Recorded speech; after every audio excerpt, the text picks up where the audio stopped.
নমস্কার বন্ধুরা, আমার রান্নাঘরে সবাইকে স্বাগত। হাতে যখন সময় একদম কম থাকবে অথচ বেশ ভালো একটা রান্না করতে হবে, তখন এইভাবে রান্নাটা করে দেখতে পারো। আশা করি তোমাদের খুবই ভালো লাগবে।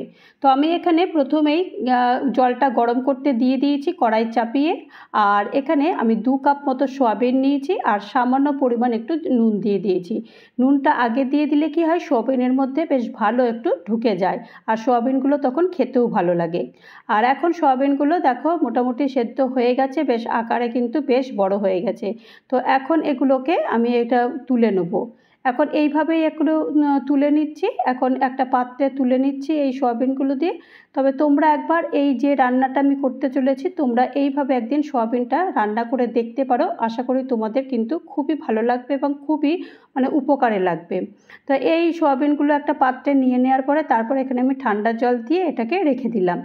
আর এই ফাঁকে একটা কড়াই নিয়ে নিয়েছি, বা যে কোনো পাত্র নিলেই হবে। এখানে আমি পেঁয়াজ কুচি দিয়ে দিয়েছি, 2টো পেঁয়াজ কুচি দিয়েছি, 2টো টমেটো দিয়েছি, আদা বাটা এক চামচ আদা বাটা, 1 চামচ রসুন বাটা, 1 চামচ জিরে, 1 চামচ ধনের গুঁড়ো, 1 চামচ লাল লঙ্কার গুঁড়ো, 1 চামচ কাশ্মীরি লাল লঙ্কার গুঁড়ো, আর একটুখানি গরম মশলা অর্থাৎ 1/2 চামচ গরম মশলা দিয়ে দেওয়ার পরে এটাকে ভালো করে বেশ এরকম মিক্সড করতে হবে। হাত দিয়ে এটা মিক্সড করলেই ভালো হয়, সেই জন্যই আমি এটাকে হাত দিয়ে এটাকে মাখছি। এইভাবে তোমরা কিন্তু একদিন ট্রাই করে দেখো, আমার মনে হয় অনেক ভালো হবে। আর এখন সেদ্ধ সয়াবিনগুলো সব দিয়ে দিচ্ছি আর জল ছড়িয়ে দিয়েছি। আর কাটা আলু, আমি 2টো মাঝারি সাইজের আলু এরকম ডুমো করে কেটে নিয়েছিলাম, সেই আলুগুলো দিয়ে দিয়েছি। দিয়ে আলু সয়াবিন সব একদম ভালো করে এটাকে মেখে দেবো। এইরকমভাবে রান্নাটা আমার মা করতো। তো আমি ছোটোবেলায় দেখেছিলাম, তো হঠাৎ করেই আমার মনে পড়লো এইরকমভাবে রান্না করা। তো সেই কারণে এই রান্নাটা তোমাদের সঙ্গে শেয়ার করছি। স্বাদ মতো নুন দিয়ে দিয়েছি, নুন দিয়ে আরেকবার ভালো করে এটাকে মেখে নিচ্ছি।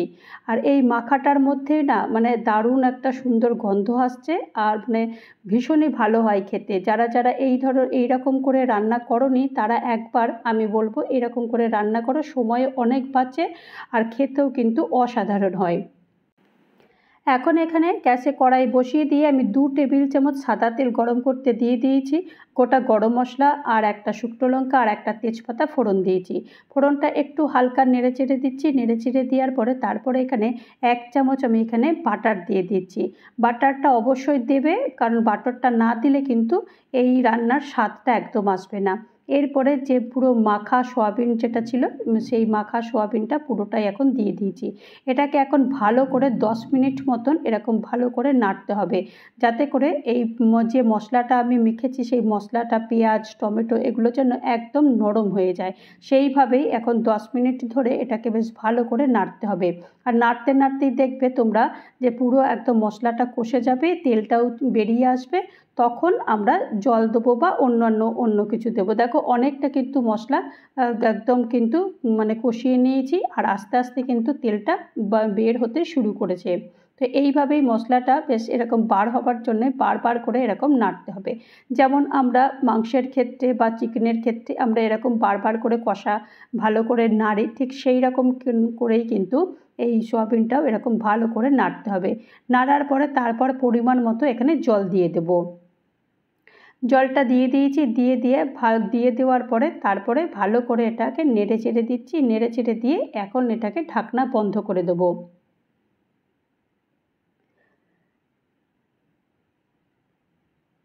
ঢাকনা বন্ধ করে দিয়েছি আর এখন ঢাকনা খুলে দিচ্ছি। আমি এখানে মোটামুটি 15 মিনিট মতো ঢাকনাটা আমি দিয়েছিলাম। তো 15 মিনিট পর ঢাকনা খুলে দেখছি যে একবার দেখে নেবো আলু সেদ্ধ হয়েছে কিনা। আশা করি তো সেদ্ধ হয়েই গেছে। আর সয়াবিনগুলো দেখো একদম কিন্তু বেশ কিন্তু সাইজে বড় হয়ে গেছে।